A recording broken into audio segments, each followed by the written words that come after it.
Welcome to Asking for a Friend. I'm Jess O'Reilly, your friendly neighborhood sexologist, and this is where we start conversations and explore topics that are simply too hot for daytime television. Now, before we dive in, do me a favor and subscribe to the channel. Go ahead and like, comment, share, of course, so your friends can learn all the juicy stuff too. Today's topic is a good one. This is a fun one, and sex should be fun, right? Sex shouldn't be performative. It is about having a good time, and what is more fun than sex toys? We're about to dive in.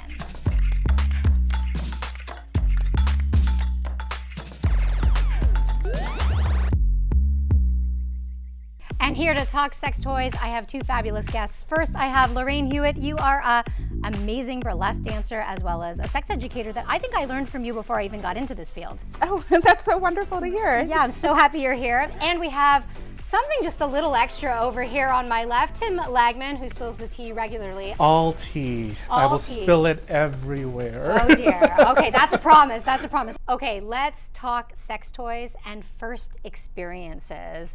Do you remember your first experience with a sex toy? I totally do. I don't think I could ever forget it because I was terrified to go buy my first sex toy because I was 17. Okay.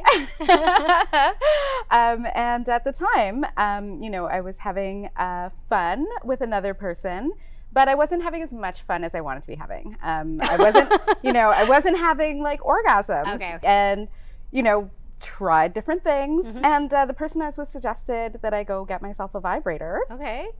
And I did that. What was it like going into the store back then? Because this wasn't like 2 years ago. I was lucky enough to actually go into a store downtown that was like kind of progressive. So there wasn't like black sheets on the window or anything like that. Okay. It was kind of nice. Okay. But I was still so scared. Okay. And I didn't have any money. So my toy that I got was really cheap. It was jelly. The sticky kind, right? Yeah, exactly. Something I would warn people away from, nowadays. That was my first toy too, also jelly. And I felt like I had, should I even share this? I had a bunch of cats. I'm not going to share the number, but I had some cats at the time, and it always felt like there was like a cat hair on the toy. You could never get it clean. Back then, there wasn't, this kind of high-end, high-quality, body-safe range of options. The toys used to be marketed so poorly and designed, and made poorly, designed poorly. Like what we have now is light years ahead, and so amazing to see how far things have come. So what about first use? Like, did it feel good? Did it work? Did you become orgasmic? I did not right away. Okay. Actually, I thought it didn't work. Like, I was like, this isn't doing what it's supposed to do. You kind of just turn it on. I mean, this was me, inexperienced. Turn it on, stick it there. Why is the orgasm coming? Put your hands up and be like, you do the work. Totally. I paid $30.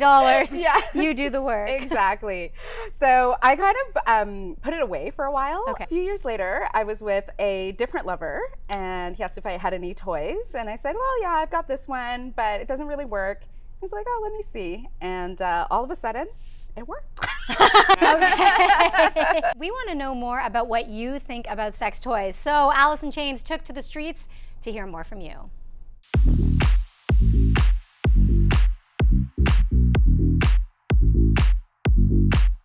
I'm asking for a friend. Okay. Some questions about sex and sexuality. Caitlin, do you own any sex toys? Yes. Do you own more than one sex toy? No. Okay. Would you be willing to divulge what that sex toy is? Sure, just a butt plug. Love it. Tori, do you own any sex toys? I don't actually. Do you own a sex toy? Yes. What do you have? Vibrator? Oh, I love it. No. I do not. No, I do not. Sarah, do you own a sex toy? Yes. Do you own several? 2? Do you have a fave? 3? Yeah, my vibrator. I love that. Do you own multiple sex toys? No, just one. Can I ask what it is? It's just a little vibrator. A friend reco'd it, you went with someone, I got it as a gift, or like did you go and seek it out for yourself? I got it as a gift. That's a good gift. Do you own any sex toys? A lot. A lot? Yeah. 1, 2, 3, at least 4. Do you have a favorite? I like my wand. No, I'm 88. There's nothing wrong with that. No, not right now. Have you ever? Yeah. Did you love it? Yeah. Yeah. The 18-inch double-sided dildo. I'm obsessed. The suction vibrating little guy. My fleshlight. Yeah, it's a vibrator, Mhm. G-spot vibrator. It's an awful name. It's called a womanizer. Oh. Yes. Is it like a clit sucker? Yeah, it is. Yeah. It's supposed to like simulate oral sex. Yeah. I've heard nothing but good things about that. I think the egg that I have. Do you own any toys? My God, yes. Actually, I've been killing toys, so it's kind of. I bought this thing where it's like double-sided. It was a gift. My friend said you have to try it, and like I didn't open it for 2 years, and I finally like just opened it. I'm like, mine was actually a gift too. Like, shout out to our friends for looking out for us. I love how many people are playing with toys, but also gifting toys. So what is the best toy you have ever been gifted or gifted? So for me, I remember being gifted a penis pump, Oh. which is great. Okay. I just remember that now. It was a water pump so that it's safe for your penis, because a lot of penis pumps go with air, Okay. which could cause a lot of overstretching. Okay. Whereas water, it just stops at the limit. Okay. So it's safe. And the best gift I believe I've ever given was a remote control vibrator for a couple who's having an overseas long distance relationship. And I just stopped their divorce from happening because of that. I mean, we're not going to boil it down to the vibrator, but the remote control But it's all vibrator about didn't me. work. Sorry, it was not the vibrator, it was Tim. Yeah. I saved their marriage. Marriages, one vibrator at a time. time. I mean, if you know me, you know I gift vibrators all the time, so I'll stay out of this one.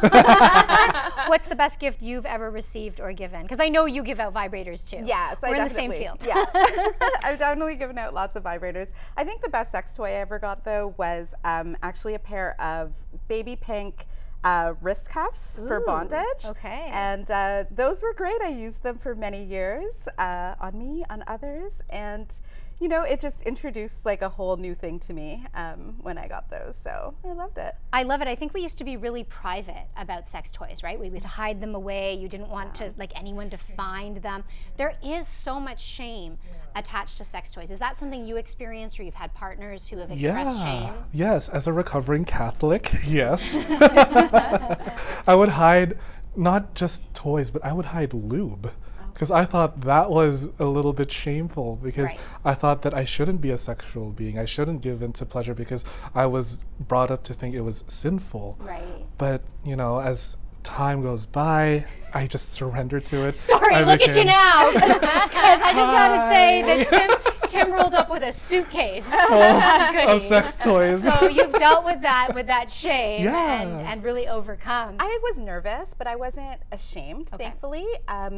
But I can remember feeling shame at one point from a partner who actually shamed me a little bit for needing the vibrator to orgasm, you know, during sex. And at that point, I was already, you know, in the middle of my like love affair with toys, and to have a partner say, you know, like this is wrong and this we shouldn't include this, really threw me for a loop, for a couple days, and then I said, okay, so we can have sex and I can have orgasms, and we can have sex and I can not have orgasms, and we can see how long that lasts. Right. And he got over it pretty quickly. They came around. You know, He should. sometimes I think there's pieces around like, oh, it ought to be natural in a certain way. We shouldn't have to add these accoutrements. I think there's notions of emasculation, Right. or people feeling like they're not good enough. Like if you're using this toy, aren't I enough for you?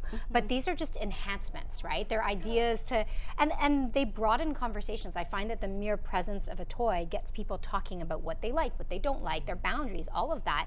Now, so we've talked about some of the hesitations people have with regard to sex toys. What about the benefits? Like how did your sex life change, or how do you see other people's sex lives improve because of toys?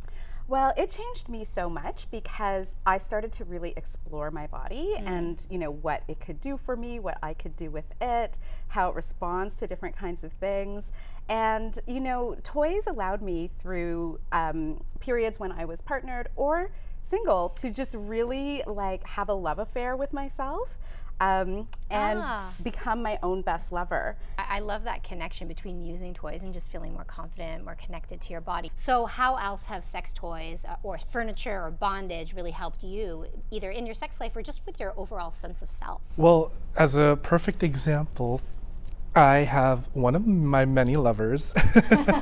He is Brag. overseas. Just, one of my scores of lovers. He's a Marine.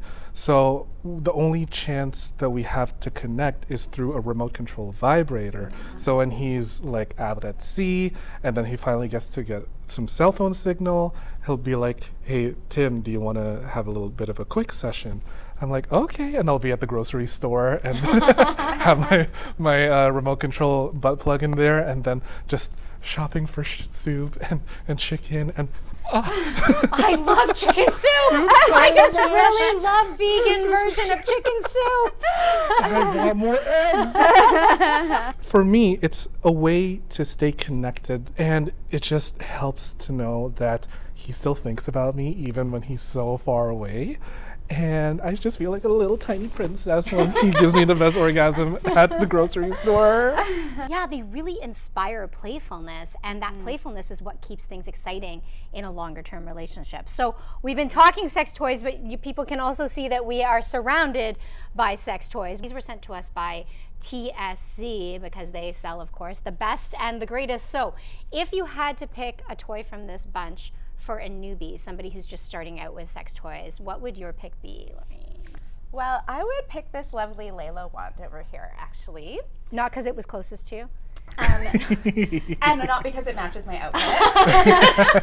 But there's actually lots of other great things about it too. So this looks like it could be intimidating for a beginner, but in fact it is a really great option for a beginner. I mean, for one, you can use it all over the body, right? So if you just need to relax, take a little time with yourself, you can start to use it on your neck and shoulders, all over, having a more full body experience.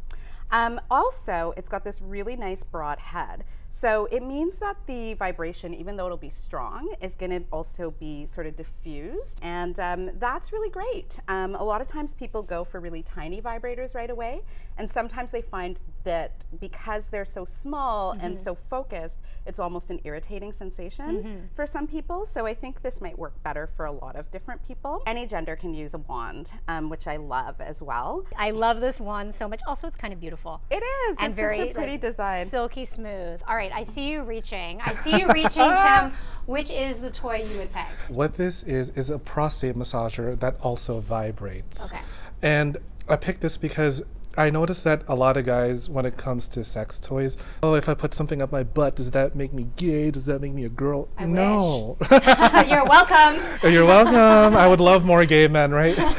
No, but the great thing about this is that it's so perfectly designed to stimulate the prostate, because the anus has this natural sucking ability that it will massage it hands-free. All you have to do is just stick it up in there and let nature do the work for you. Or if you want to add a little bit of spice to it, you just turn on the vibrating function, and then it massages it for you with different vibrating patterns. Now you might be looking at this and this hook over here.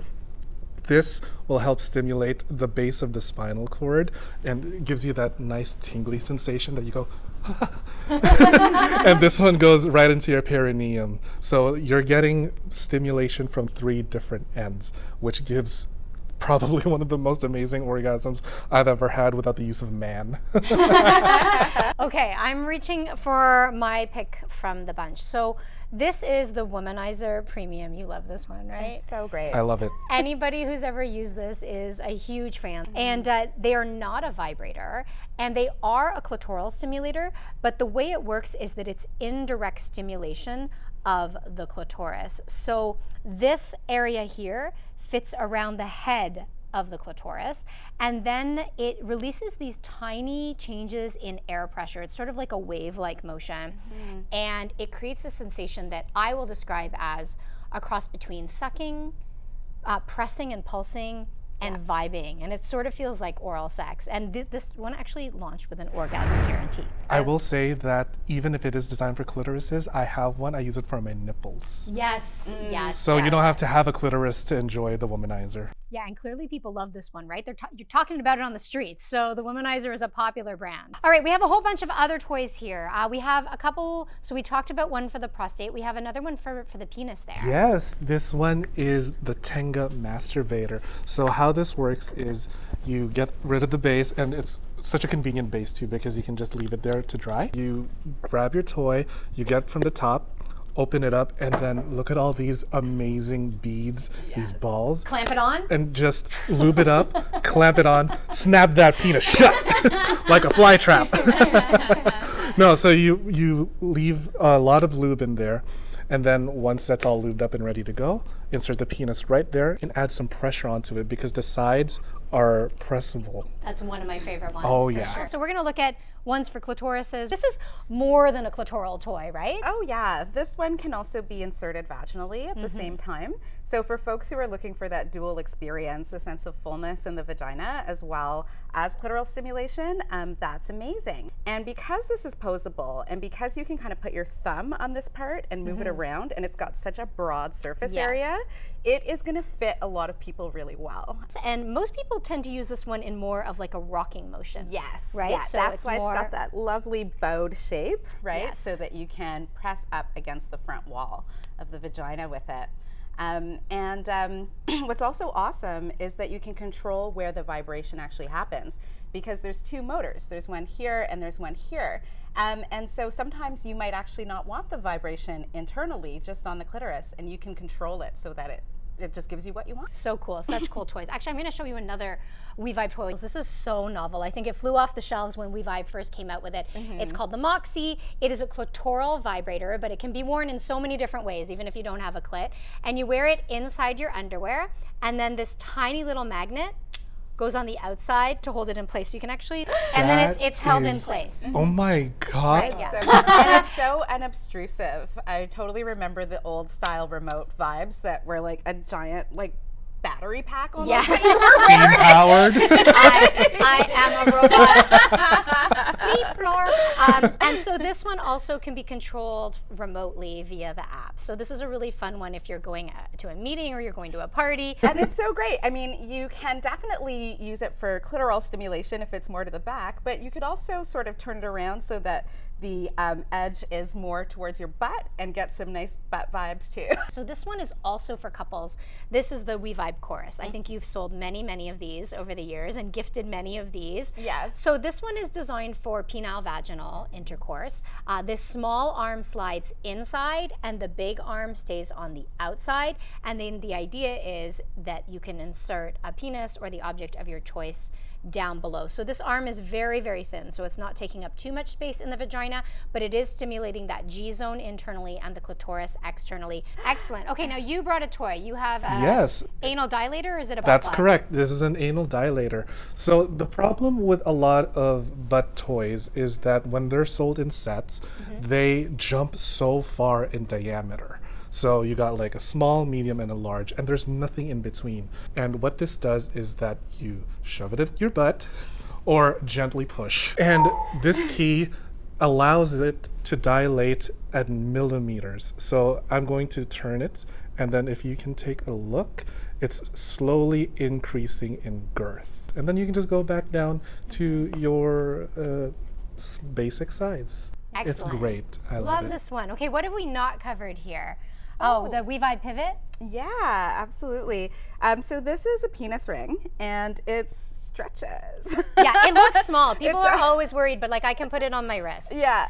First, I have to get it over my parents' engagement ring that I wear on my right hand. But, like I don't want to touch the silicone with it. It's a very sharp ring. I don't know what my dad was thinking. Yeah, it's gonna fit, you know, a lot of different sizes, so no need to be concerned about that. And it vibrates. It can be used during penetration sex. It can be worn during a blowjob or during a hand job. To speed things up. And what's nice, I think, too, is that it has the ability to do pulses. I love this one, and I can see the way it's vibrating in your hand. It's like What I love about this is it's a very low, rumbly toy, right? It's not like a high-pitched, buzzy sensation. It's very rumbly, and this is actually my partner's favorite toy. Ah, nice. Yeah, this is the one that kind Nice of, and quiet.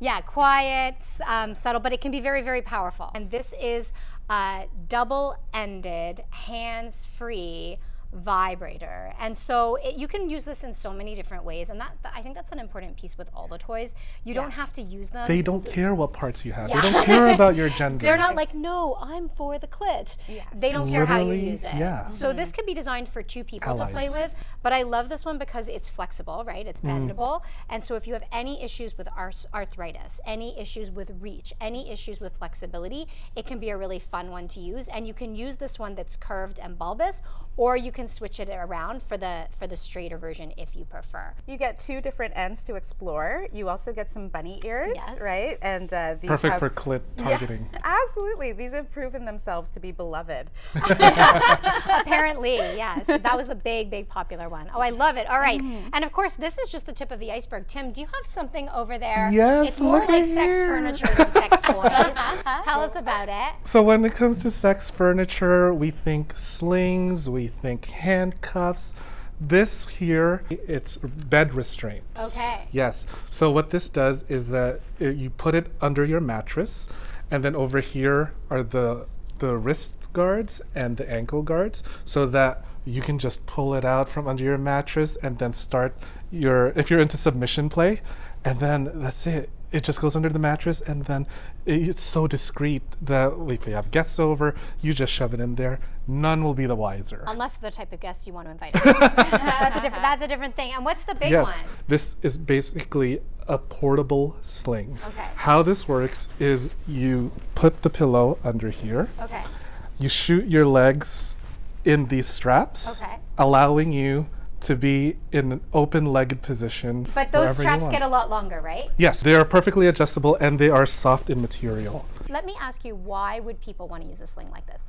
So a lot of people have problems with keeping their legs up during penetration, and what this does is that it just lets it hang there for you and allows for easier access to your goodie bits.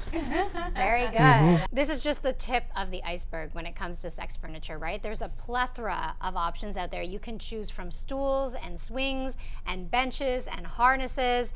Again, the world is your sex furniture oyster. The fact that sex toys now are not confined to these like dark shops you have to be afraid to enter, really just makes them so much more available to people and takes away a lot of the stigma. Absolutely, and opens new conversations, and that's what we're doing here. So I actually have some questions from folks out there if you're willing to help me out.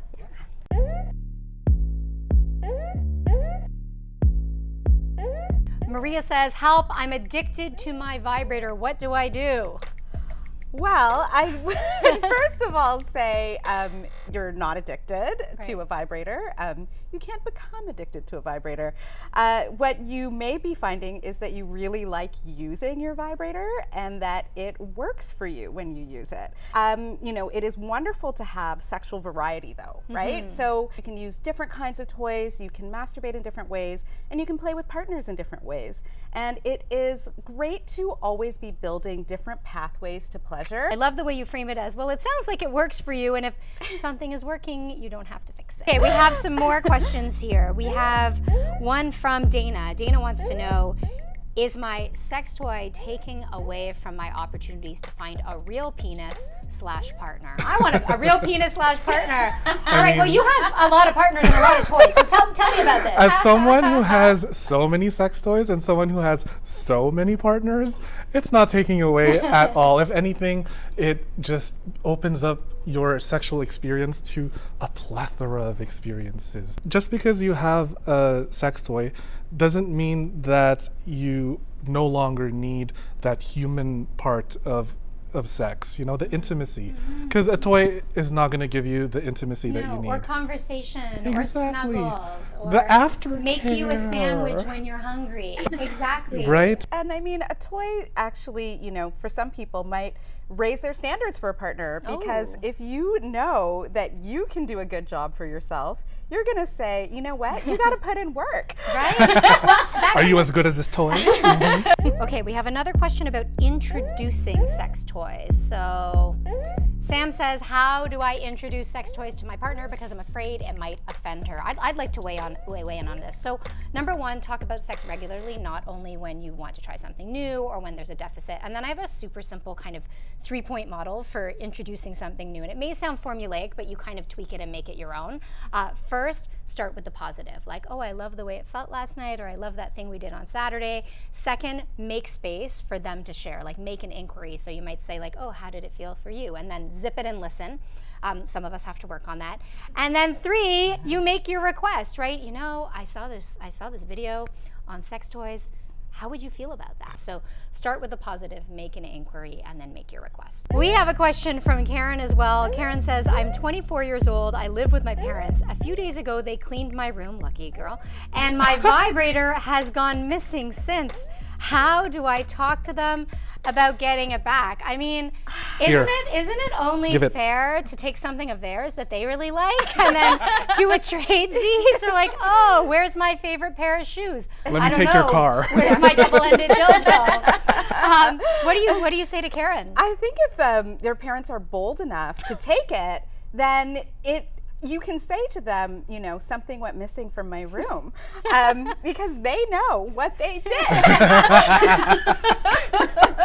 You know, so the secret's out, right? It is no longer a question of, you know, do my parents know I have a vibrator? They know, and you can say, well, you know, that's mine, and you know, it's not right for you to invade my privacy in this way, right? And set those boundaries. And clean your own room, Karen. Yeah, I know. Start cleaning your own room. You're 24, girl. Actually, no, I want Karen's parents to come and clean my room. Clean everything for me. I'll pay them in vibrator. Should we be sharing sex toys? I believe that if we're sharing sex toys, at least use a condom on it, use some sort of barrier protection, or clean it as thoroughly as you possibly can. But I highly recommend everyone just get their own sex toy. Oh, I've loved this conversation. Thank you so much for being here, Lorraine. My pleasure. Tim, you brought all the good vibes, and hopefully you learned a thing or two about all of the good vibes at your disposal if you are in the market. Check it out. Maybe it's time for you to bring some sex toys into the bedroom or into the laundry room or all the places that, I don't know, Tim suggested. Before you go, please make sure you subscribe, like, comment kindly, and share, because sharing is caring. Make sure you keep coming back for more, and until then, happy exploring. All right, we did it, right? All the good vibes. We got like the microphone one, that whole... Anytime I see these, I want to sing.